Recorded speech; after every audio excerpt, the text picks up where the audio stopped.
میرے لیے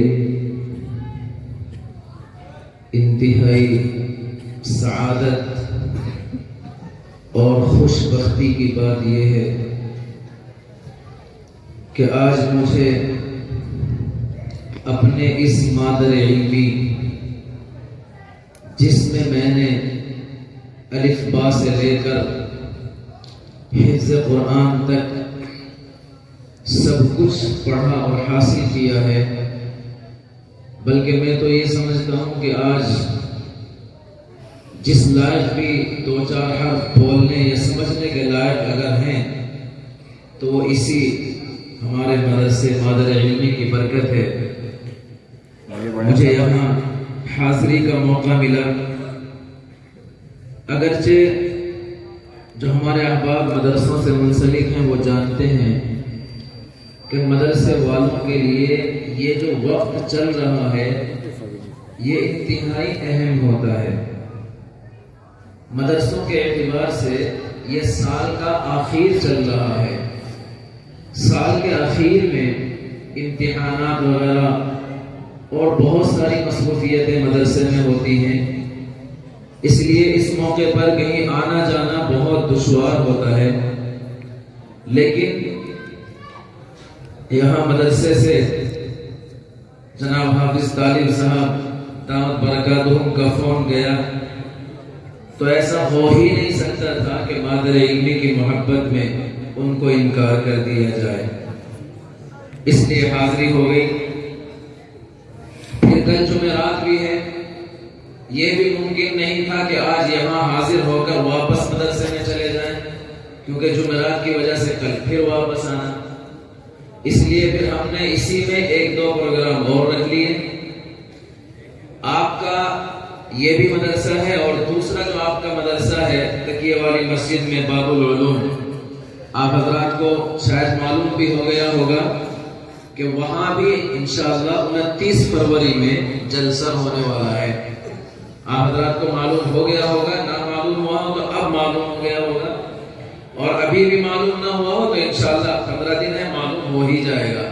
29 فروری میں جلسہ ہے، تو اس کے لیے ہم نے کل دن میں ایک دعا کا پروگرام، جن بچوں نے قرآن کریم مکمل کیا ہے، الحمدللہ 8 طلبہ وہ ہیں جنہوں نے قرآن کریم حفظ مکمل کیا ہے، اور تقریباً 35 طلبہ اور طالبات وہ ہیں جنہوں نے ناظرہ قرآن کریم مکمل کیا ہے۔ تو کل انشاءاللہ 9 بجے ان کی دعائیہ مجلس اور دعا کا پروگرام رکھا گیا ہے۔ آپ حضرات سے گزارش ہے کہ اگرچہ آپ یہاں انشاءاللہ دیر تک جاگیں گے، لیکن مرد مومن تو کبھی تھکتا ہی نہیں ہے، اس لیے آپ حضرات سے گزارش ہے کہ کل آپ اس دعائیہ پروگرام میں بھی تشریف لائیں اور دعا میں شریک ہوں۔ اسی طرح 29 فروری میں جو جلسہ ہوگا اس کی بھی آپ حضرات کو میں پہلے دعوت دے رہا ہوں۔ محترم بزرگوں اور عزیز بھائیوں،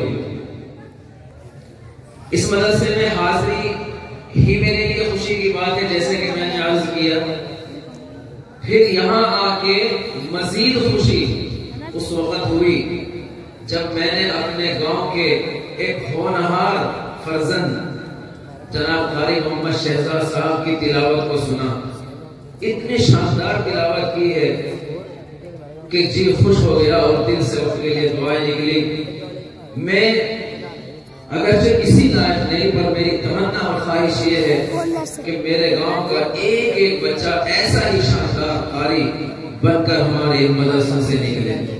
پھر مزید خوشی اس وقت دوبارہ ہو گئی جب ہمارے ہی گاؤں کے ایک دوسرے ہونہار فرزند عزیزاں مولانا سمریاب صلی اللہ ناظم جامعہ حجت الاسلام ناموں تک اس جلسے کی نظامت فرما رہے ہیں۔ انتہائی خوبصورت نظامت، شاندار پروگرام چلا رہے ہیں۔ اللہ نے ان کی محنت کے بلبوتے پر فضل فرمایا اور ان کو بولنے کا ایسا شاندار موقع عطا کیا ہے کہ بڑے بڑے ماہرین خطبہ بھی حیران رہ جاتے ہیں، ششدر ہو جاتے ہیں۔ اللہ تعالیٰ مزید ترقیات سے نوازے، اور اللہ تعالیٰ ہمارے گاؤں کے ہر بچے کو ایسے ہی آگے بڑھنے اور علم حاصل کرنے، اس میدان میں ترقی کرنے کی توفیق عطا فرمائے، اور اللہ تعالیٰ ہمارے ان مدرسوں کو، مدرسہ تعلیم القرآن کو اور دیگر مدرسوں کو اللہ تعالیٰ آباد رکھے، شاد رکھے اور ان کے فیض کو عام اور تام فرمائے۔ جب کوئی دعا کی جائے تو آپ کو کہنا چاہیے آمین۔ آواز نہیں ہے، زور سے بولو آمین۔ جب دعا کی جائے تو کہنا چاہیے آمین۔ ابھی حضرت مولانا یامین صاحب کا بہت تفصیلی خطاب ہوا اور بھی علماء کے خطابات ہوں گے انشاءاللہ۔ تفصیلی خطاب آپ حضرات کے سماعت فرمائیں گے اور ارادہ کر لیجئے کہ انشاءاللہ جو باتیں ہم سنیں گے ان پر عمل ضرور کریں گے۔ سب بولو انشاءاللہ۔ انشاءاللہ ایک جلسے میں حضرت مولانا سید محمود اسعد مدنی، بلکہ ایک جلسے میں کہا بڑی دولت کے جلسے میں وہ یوں کہہ رہے تھے کہ پتہ ہے اللہ تعالیٰ نے 2 کان انسان کو کیوں دیے؟ اس لیے دیے تاکہ ایک کان سے سن سکے اور دوسرے سے نکال سکے۔ کام تو ایک کان سے بھی چل سکتا ہے نا، اللہ نے زبان ایک دی ہے تو کان بھی ایک دے دیتا، کام چل جاتا، لیکن وہ کہتے ہیں 2 کان اس لیے دیے ہیں تاکہ ایک کان سے سن سکے اور دوسرے سے نکال سکے۔ اگر یہی وجہ ہے، اسی وجہ سے اگر 2 کان ملے ہیں تو پھر الحمدللہ ہم اپنے کانوں کا بہت اچھے طریقے سے استعمال کر رہے ہیں۔ روز ایک کان سے سنتے ہیں اور دوسرے سے نکالتے رہتے ہیں۔ حالانکہ یہ وجہ نہیں ہے۔ ایک شاعر نے دوسری وجہ بیان کی ہے، وہ یہ کہتا ہے کہے ایک جب سن لے انسان 2، کہے ایک جب سن لے انسان 2، خدا نے زبان ایک دی ہے کان 2۔ گویا وہ یوں کہنا چاہتا ہے کہ زبان ایک اور کان 2 اس لیے ملے ہیں تاکہ پہلے 2 باتیں سن، ان کو سمجھ غور کر، پھر ایک بات زبان سے نکال اور بے شک سوچے سمجھے۔ جو آدمی بولتا رہتا ہے اکثر اس کی باتیں غلط ہوتی رہتی ہیں۔ تو خیر یہ کوئی غلط بات ہو گئی، آپ اللہ سے گزارش میں کر رہا ہوں کہ آپ اللہ کے نیت کر لیں، یہ نیت کر لیں کہ جو بھی کچھ اس پروگرام میں، جو بھی کچھ اس شاندار اور معزز اسٹیج سے ہمیں پیغام دیا جائے گا، ہم اس کو ادھر سے سن کے ادھر سے بالکل نہیں نکالیں گے، بلکہ اس پر انشاءاللہ عمل کریں گے۔ بولو انشاءاللہ۔ لمبی گفتگو کرنے کا نہ کوئی ارادہ ہے اور نہ ضرورت، صرف 3 باتیں آپ کی خدمت میں عرض کرنے کی کوشش کر رہا ہوں۔ کتنی باتیں؟ 3 باتیں آپ کی خدمت میں عرض کر رہا ہوں۔ گنتی پہلے اس لیے بتا دی تاکہ یاد رکھنا آسان ہو۔ لمبی گفتگو ہو جائے، پتہ ہی نہ چلے کہ بات شروع کہاں سے ہو رہی ہے اور ختم کہاں ہو رہی ہے، تو پھر ایسی گفتگو سے فائدہ ہی کیا؟ ایسی گفتگو میں مزہ ہی کیا آئے گا؟ ایسی گفتگو پر آپ کو عمل ہی کیا کرے گا؟ اس لیے میں نے آپ کو پہلے ہی بتا دیا صرف 3 باتیں ہوں گی، زیادہ لمبی چوڑی کوئی گفتگو نہیں۔ آپ حضرات کوشش کریں سمجھنے کی، سمجھ میں نہ آئے تو کھڑے ہو کے پوچھ لیں، انشاءاللہ میں پھر سمجھا دوں گا، لیکن سمجھیں اور اس کو دل پر لیں، اور دل پر لینے کے بعد یہ عہد کر کے جائیں کہ انشاءاللہ ہم اس پر عمل کریں گے انشاءاللہ۔ پہلی بات، اللہ تبارک و تعالی نے انسانوں کو، ساری مخلوق کو بے شمار نعمتیں عطا کی ہیں۔ اتنی نعمتیں ہیں کہ پروردگار خود یہ کہتا ہے کہ وَإِن تَعُدُّوا نِعْمَتَ اللَّهِ لَا تُحْصُوهَا، اگر تم میری نعمتوں کو شمار کرنا چاہو، گننا چاہو، کبھی نہیں گن سکتے، تمہاری زندگیاں ختم ہو جائیں گی۔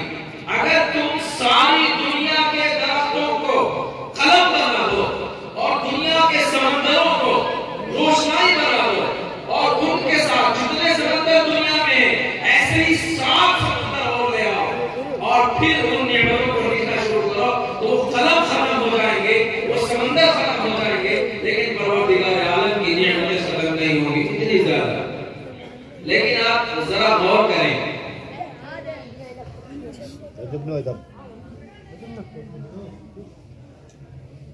صحیح ترتیب یہ ہے کہ ایک بولے اور باقی سب سنیں، اور اگر کئی سارے بولیں گے تو کوئی نہیں سنے گا، پھر فائدہ کیا ہے بولنے کا؟ اس لیے اگر ابھی میرا نمبر بولنے کا ہے تو آپ خاموش رہیں، جب آپ کا نمبر آئے گا پھر بولنا۔ نمبر آئے گا کب؟ جب مولانا شوکت صاحب تشریف لائیں گے اور وہ آپ سے کہیں گے کہ اب بولو، مدرسے میں کتنا تعاون کر رہے ہو، اس وقت بولنا، اس وقت خاموش رہیں گے اور اب بول رہے ہیں۔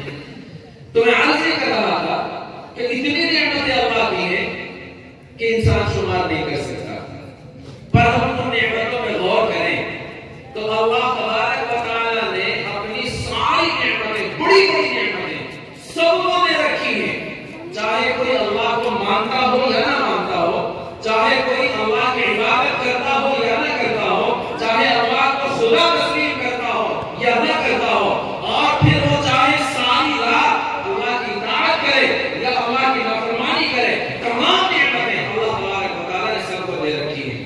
جب انسان صبح کو سو کر اٹھتا ہے تو اللہ رب العزت والجلال یہ نہیں پوچھتے کہ یہ بتاؤ رات تم نے کیا کیا، اگر تم نے رات میری عبادت کی تو تمہیں صبح کو پانی ملے گا، ہوا ملے گی، دھوپ ملے گی، روزی ملے گی، چائے ملے گی، اور اگر تم نے میری اطاعت نہ کی، میری نافرمانیاں کی ہے رات کو، تو پھر تمہارا پانی بند، تمہاری ہوا بند، تمہاری دھوپ بند، تمہاری چائے بند۔ اللہ کسی سے نہیں پوچھتا۔ ساری رات اگر کوئی بندہ خدا نہ خواستہ اللہ کی نافرمانی میں لگا ہوا ہے تب بھی پروردگار عالم ساری نعمتیں اس کو عطا کرتا ہے، لیکن ایک نعمت ایسی ہے جو اللہ تبارک و تعالیٰ نے سب کو عطا نہیں کی، صرف ان کو دی ہے جن کا اللہ کا بڑا فضل ہوا، اور وہ نعمت ہے اسلام، وہ نعمت ہے ایمان، وہ نعمت ہے قرآن۔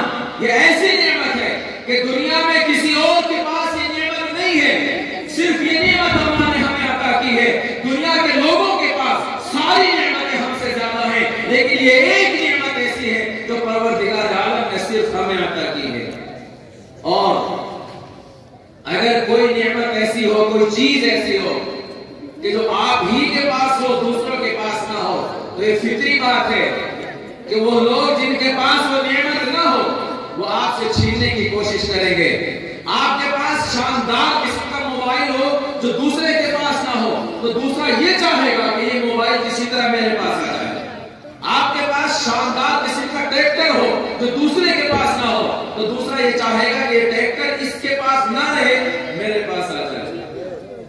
یہ ایمان جو نعمت ہے، یہ اسلام جو دولت اللہ نے ہمیں اور آپ کو عطا کی ہے، دوسروں کے پاس نہیں ہے۔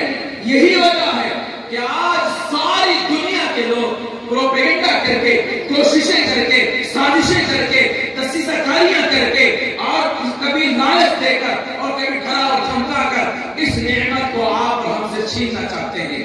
اس نعمت کو چھیننے کی فکر میں لگے ہوئے، کبھی کوئی لالچ دے دیا جائے گا، کبھی ماڈرن اور جدید تعلیم کے نام پر ہمارے بچوں اور بچیوں کے ایمان کو ٹھگنے کی کوشش کی جائے گی، کبھی کسی اور طریقے سے ان کو جال میں پھنسا کر اس نعمت کو چھیننے کی کوشش ہماری دنیا میں کی جا رہی ہے۔ اور میرے بھائیوں، آج افسوس کے ساتھ یہ کہنا پڑتا ہے، ہمارے بچے اور خاص طور پر وہ بچے، مجھے کوئی ڈر نہیں ہے اس بات کا کہ کوئی مجھے یہ کہنا دے گا کہ ہم دنیاوی تعلیم کے مخالف ہیں، قطعاً نہیں ہے، لیکن آج ہمارے وہ بچے جو دنیاوی تعلیم حاصل کرنے کے لیے دوسروں کے کالجوں میں، دوسروں کے اسکولوں میں جا رہے ہیں، وہ اپنے ایمان کو چھوڑ کر، اپنے ایمان کو خیر آباد کہہ کے، کبھی کسی کے ساتھ، کبھی کسی کے چکر میں الجھ کر اپنے ایمان کو چھوڑ رہے ہیں۔ میرے بھائیوں، ایمان سب سے بڑی دولت، ایمان سب سے بڑی ہماری طاقت تھی، اسی کو ہم سے چھین لیا گیا، تو پھر ہمارے پاس بچا ہی کیا ہے؟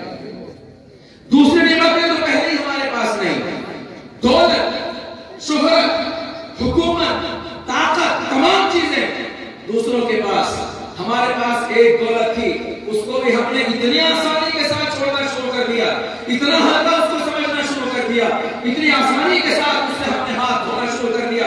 ہمارے بچوں نے، ہماری بچیوں نے، ہماری بہنوں نے آسانی کے ساتھ، روز آپ اخبار میں بھی پڑھتے ہوں گے، روزانہ موبائل میں خبریں دیکھتے ہوں گے، کبھی ہماری کوئی بہن فاطمہ، کبھی ہماری کوئی بہن سمیہ کسی فلاں سنگھ کے ساتھ جا رہی ہے، فلاں کمار کے عشق میں مبتلا ہو کر ان کے ساتھ جا رہی ہے۔ میرے بھائیوں، جو تین باتیں مجھے عرض کرنی ہے ان میں سے پہلی بات یہ ہے، اللہ کے واسطے اس اسٹیج کی عظمت کا حوالہ دے کر ہاتھ جوڑ کے آپ سے گزارش کرتا ہوں، خدا اپنے بچوں کے ایمان کو بچا لو، خدا ان کے ایمان کی فکر کر لو، خدا ان کے ایمان کو ضائع ہونے سے بچا لو، اللہ کے واسطے ان کے ایمان کو دوسروں کے چنگل میں پھنس کر ضائع و برباد ہونے سے بچا لو۔ ہمیں نہیں چاہیے ایسی تعلیم، ہمیں نہیں چاہیے ایسی ترقی، ہم تو ان پڑھ رہنا پسند کریں گے اگر ایمان کی قیمت پر ہمیں تعلیم دی جائے۔ خوش تو ہیں ہم بھی، خوش تو ہیں ہم بھی زمانے کی ترقی سے، مگر لب خندہ سے نکل جاتی ہے فریاد کے ساتھ۔ ہم سمجھتے تھے کہ لائے کی فراغت تعلیم، کسے معلوم تھا کہ چلا آئے گا الحاد کے ساتھ۔ پہلی گزارش آپ حضرات سے یہ ہے کہ آپ اپنے بچوں کے ایمان کی فکر کریں، ایمان کو بچائیں، ان کو دین کی تعلیم دلائیں، ان کو قرآن کی تعلیم دلائیں، ان کو پکا اور سچا مسلمان اور مومن بنائیں، تب جا کر دوسری تعلیم کی فکر کریں۔ اور اگر آپ نے یہ سوچ لیا کہ صرف دنیاوی تعلیم میں ترقی ہے، چاہے ایمان رہے یا نہ رہے، تو میرے بھائیوں یہ خسارے کا اور گھاٹے کا سودا ہے۔ آپ حضرات کو امید ہے آپ کی سمجھ میں بات آئی ہوگی۔ پہلی بات یہ کہ آپ اپنے بچوں کی ایمان کی فکر کریں گے انشاءاللہ۔ دوسری بات وہ ہے جو پرانی ہو چکی ہے، بار بار آپ سن چکے ہیں، اور وہ یہ ہے کہ نشہ وہ لعنت، نشہ وہ مصیبت، نشہ وہ بیماری جس نے آج ہمارے جوانوں کی صحتوں کو برباد کر دیا، جوانوں کو تباہ کر دیا، اور بہت سارے گھروں کو تباہ و برباد کر دیا۔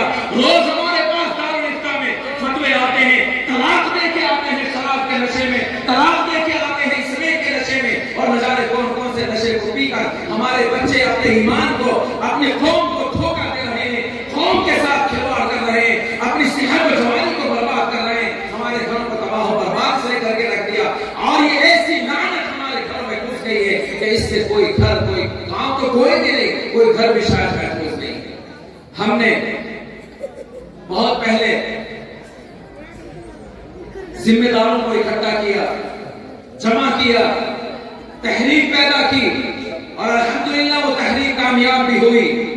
کافی حد تک گاؤں میں نشے کا کام کم ہو گیا تھا، کافی حد تک اس پر روک لگ گئی تھی، کافی حد تک گاؤں میں امن ہو گیا تھا۔ لیکن پھر کچھ حالات ایسے ہوئے کہ وہ تحریک کمزور پڑ گئی، دوبارہ اس کو شروع کیا گیا، لیکن پھر بھی مضبوطی کے ساتھ نہیں ہو سکی۔ بس دوسری گزارش میری آپ حضرات سے یہ ہے، اللہ کے واسطے اپنے ان جوانوں کو بچا لو، اللہ کے واسطے اپنے ان ننھے بچوں کو بچا لو۔ یہ مت سمجھنا کہ آج یہ 25 سال کا جوان نشہ کر رہا ہے، اس کے ساتھ جو ہونا ہوگا ہو جائے گا، بلکہ میرے بھائیوں فکر تو آپ ان ننھے بچوں کی کرو، ان کو بچاؤ کم از کم۔ اگر وہ تمہارے ہاتھ سے نکل گئے ہیں تو نکل جانے دو، لیکن کم سے کم ان کو تو بچا لو، اپنی نئی نسلوں کو تو بچا لو، اپنے ننھے معصوم بچوں کو تو بچا لو۔ میرے بھائیوں میں آپ سے یہ پوچھتا ہوں، مجھے یہ بتاؤ کب تک آنکھیں بند کر کے بیٹھے رہو گے؟ کب تک تمہاری آنکھیں نہیں کھلیں گی؟ کب تک ہاتھ میں ہاتھ دھر کے بیٹھے رہو گے؟ کب تک جوانوں کو برباد ہوتا دیکھتے رہو گے؟ کب تک تمہارا ضمیر تم کو نہیں چھوڑے گا؟ کب تک تم کھڑے نہیں ہوگے؟ خدا کے واسطے ہاتھ جوڑ کے درخواست کر رہا ہوں، کھڑے ہو جاؤ اس کے خلاف اور لڑائی لڑو اس نشے کے خلاف۔ نشے کو اکھاڑ دے دو اپنے گاؤں سے اور ختم کر دو اس مصیبت کو اپنے گاؤں سے، اور اپنے بچوں کو بچا لو، اپنے بچوں کی ایمان اور عزت کی اور آبرو کی اور ان کی صحت اور جوانی کی حفاظت کر دو، کرو گے انشاءاللہ۔ تیسری بات، سود ایک لعنت، سود ایک بہت بڑی لعنت، اتنی بڑی کہ اللہ تعالیٰ یہ کہتا ہے قرآن میں، فَإِن لَمْ تَفْعَلُوا فَأْذَنُوا بِحَرْبٍ مِّنَ اللَّهِ وَرَسُولِهِ۔ اگر تم سودی کاروبار سے باز نہیں آؤ گے تو اللہ یہ کہتا ہے کہ میری طرف سے اور میرے رسول کی طرف سے تمہارے لیے اعلان جنگ۔ کون کہہ رہا ہے؟ ارے بھائی خاموش ہو جاؤ بچوں۔ کون کہہ رہا ہے اعلان جنگ؟ سارے جہانوں کا بادشاہ پروردگار رب العالمین جس کے قبضے میں ساری کائنات ہے، وہ کہتا ہے کہ اگر سود سے باز نہیں آؤ گے تو میری طرف سے اعلان جنگ ہے۔ یہ بتاؤ اللہ سے اعلان جنگ، اللہ سے جنگ مول لے کر کوئی کامیاب ہو سکتا ہے؟ رسول اللہ سے جنگ کر کے کوئی کامیابی حاصل کر سکتا ہے؟